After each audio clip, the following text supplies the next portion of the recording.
Okay, quick rant before I go. The JCPOA is the Joint Comprehensive Plan of Action, better known as the Iran deal, which President Obama's administration signed with Iran. And it was not only with Iran, it's the Joint Comprehensive Plan of Action, signed with a whole bunch of European nations, Russia, they got Russia involved. Like, it was a truly multilateral deal. And basically, the deal was that Iran would stop developing scary, scary nuclear weapons in exchange for easing off of sanctions and a bit more trade and a little bit more opening up and some like pretty like unfreezing of some Iranian assets and like pretty basic, you know, carrot and stick kind of thing. Now this came with the kind of free world side got, or everyone who doesn't want Iran to have a nuke got, a really, really robust verification program that would basically enable every almost every facility to be inspected literally any time. Just like they had to have video cameras up in the like centrifuge chambers, and UN inspectors could just walk in any fucking time. Um, and the few facilities that weren't, they could establish a like surprise inspection at short notice. And they're all facilities where it's dealing with the kind of equipment that you just can't like move in the space of, you know, a few days. Big fucking great centrifuges, or like processing plants for uranium, which like if you move you're going to spread contamination everywhere, so that it's really easy to track. I mean, not necessarily dangerous levels of contamination, but enough that, you know, anyone with a fucking Geiger counter can come in and discover that you've been up to no good. So this was a really, really solid deal. By the standards of international diplomacy, it was fucking incredible. And it not only provided a potential, a very effective mechanism for preventing Iran from developing, you know, nuclear weapons, which basically nobody wants.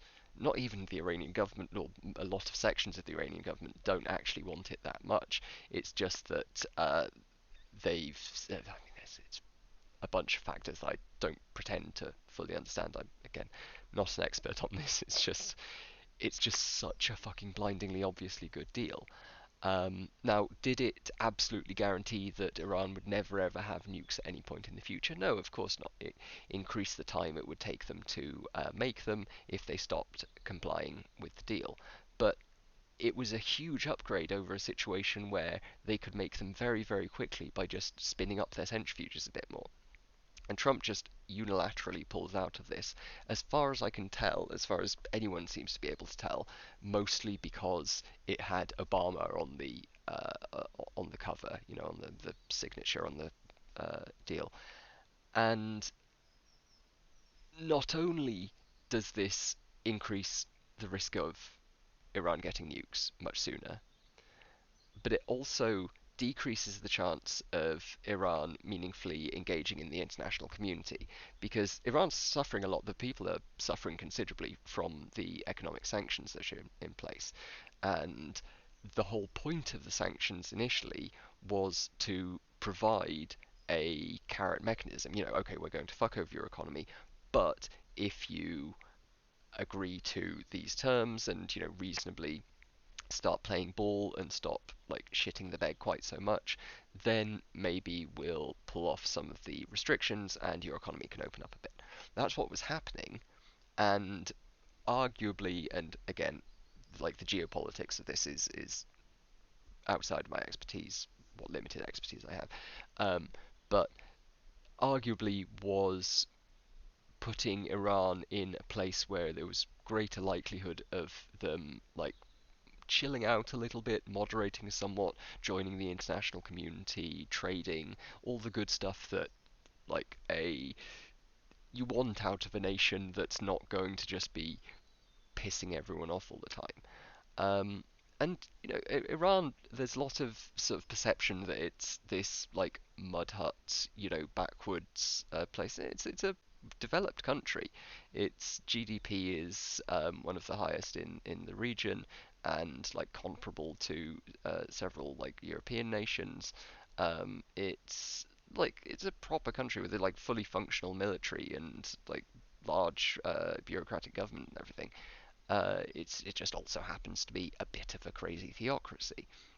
So what the JCPOA was doing was both stopping them getting the nukes and providing them with a bit of extra integration into the international community. But by pulling out of it, they lost that and lost credibility on the world stage. Like any kind of fucking credibility, because once you're a country that starts, the US, you're a country that starts just shitting on what little treaty obligations you actually agree to, what little agreements you sign, because incidentally the US rarely fully signs on with the treaties it like nominally agrees with.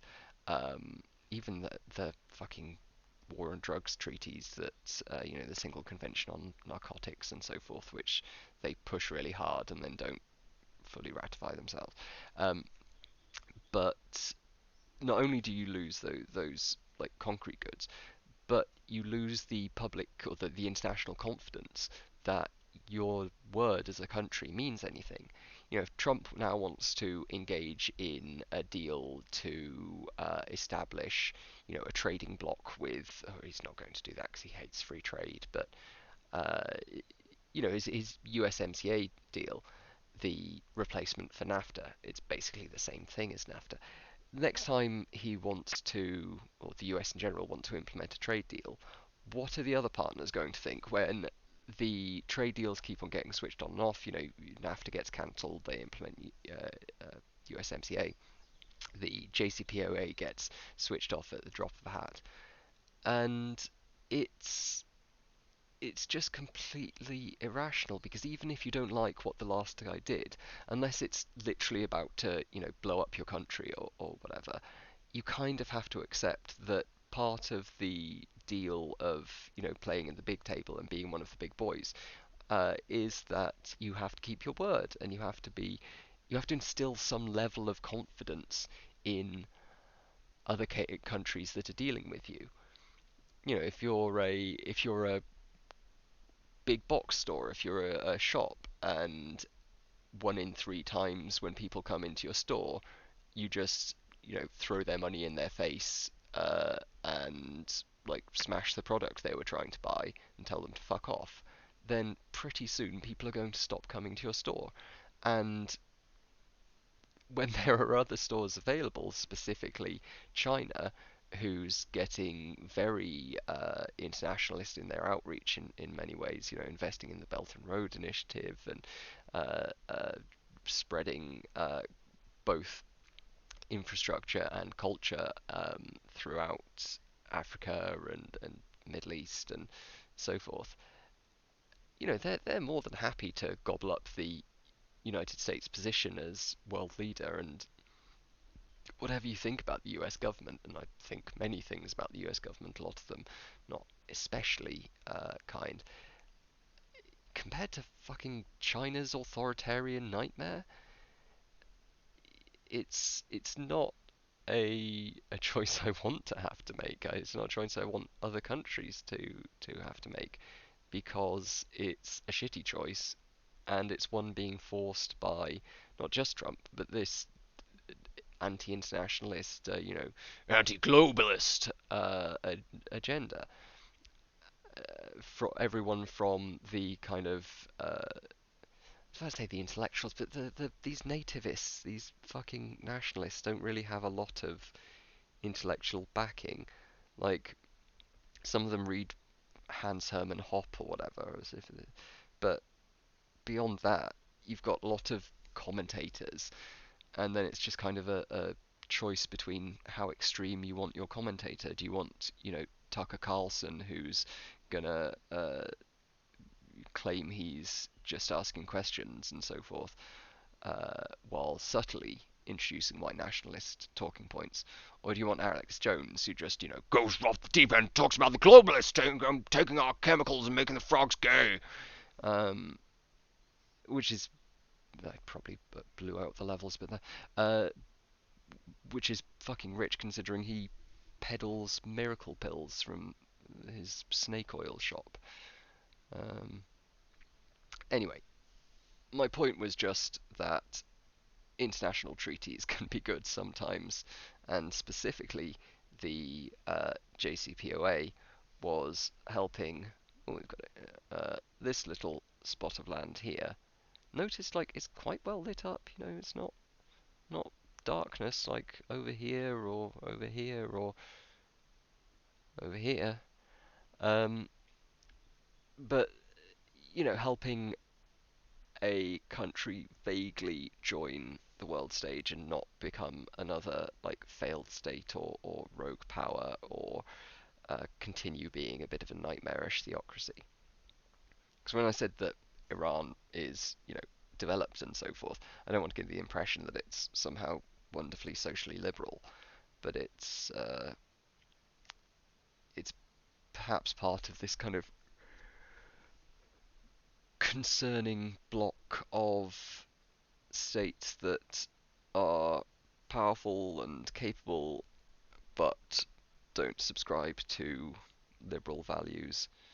You know, socialism with Chinese characteristics isn't really socialism, but it's definitely not, you know, nice liberal market capitalism either. Anyway, um, I think I said I was about to end like 20 minutes ago, but I have a bonus rant on uh, nuclear security treaties.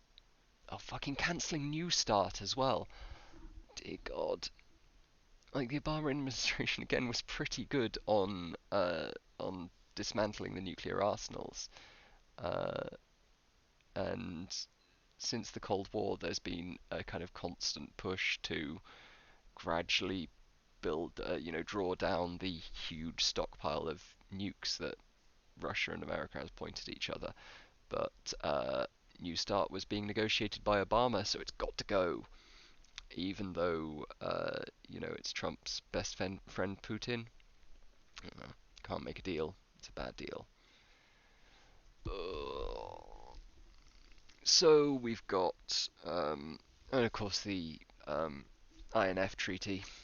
So, you know, Russia pokes at the edges of it a bit, maybe technically violates it a little bit, although it doesn't actually matter in terms of the strategic balance.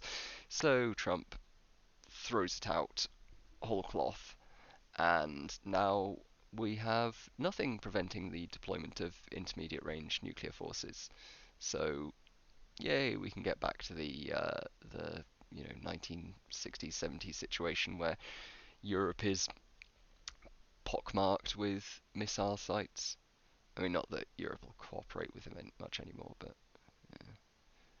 really, the US wants these missiles for island hopping in the Pacific, but Russia just I don't know why they wanted them. Maybe to piss off the US.